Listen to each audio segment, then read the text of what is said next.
Hi, Matt here again, co founder and CEO of Shadow Breeze. All right, let's talk about something that doesn't get discussed enough: corporate gifting mistakes. Because the truth is, most gifting programs don't fail because of bad intentions. They fail because of small, easily avoidable missteps. And corporate gifting is just as much about what not to do as it is about what to send. A gift that misses the mark can feel confusing or even offensive in some cases, but most often the issue we see is the gift just feels impersonable. And instead of strengthening the relationship, it quietly weakens it. So let's walk through the most common mistakes we see and how to avoid them. Mistake number one: choosing gifts that feel cheap or generic. We've all received them: the flimsy pen, the forgettable notebook, the plastic water bottle. Think of trade show giveaways. A low quality gift unintentionally sends the message we did this because we felt obligated. Even when budgets are tight, here's the rule: it's better to give one high quality item than five filler items. Recipients can immediately tell when thought and care went into something. I'll give you a quick example. One of our clients came to us to upgrade their new client welcome gifts they were already sending.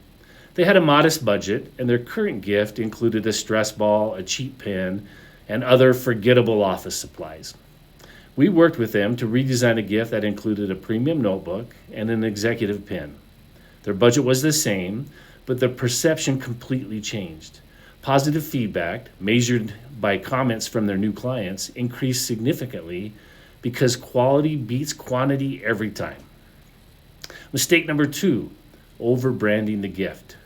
Branding can be powerful, but it can also backfire.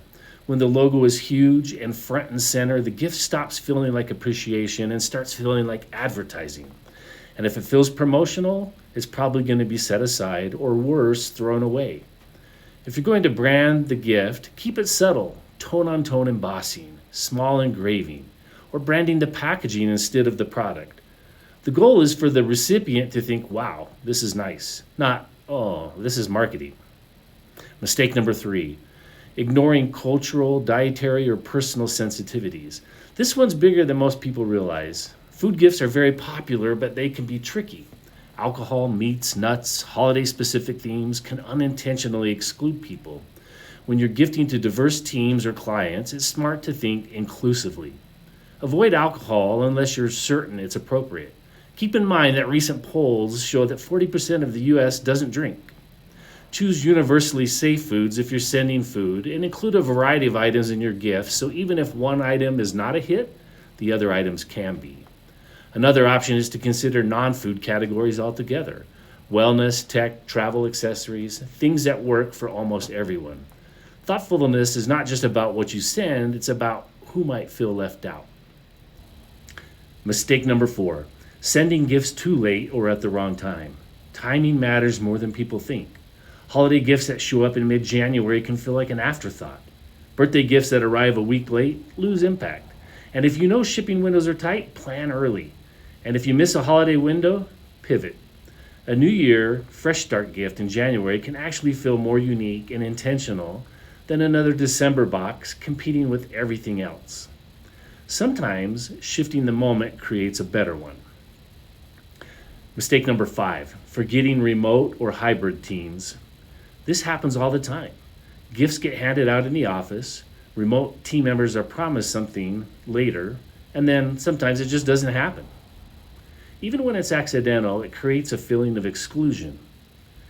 If your team is distributed, build a system that accounts for everyone from the start, including those who might be in other countries. Use a partner that handles individual shipping, create a digital selection experience, or simply make sure addresses are collected ahead of time. No one should feel like an afterthought. Mistake number six: treating everyone the same when you shouldn't. Now, this one requires nuance. Equality and intentional segmentation are not opposites. There are moments when different tiers make sense: VIP clients, top performers, long standing partners.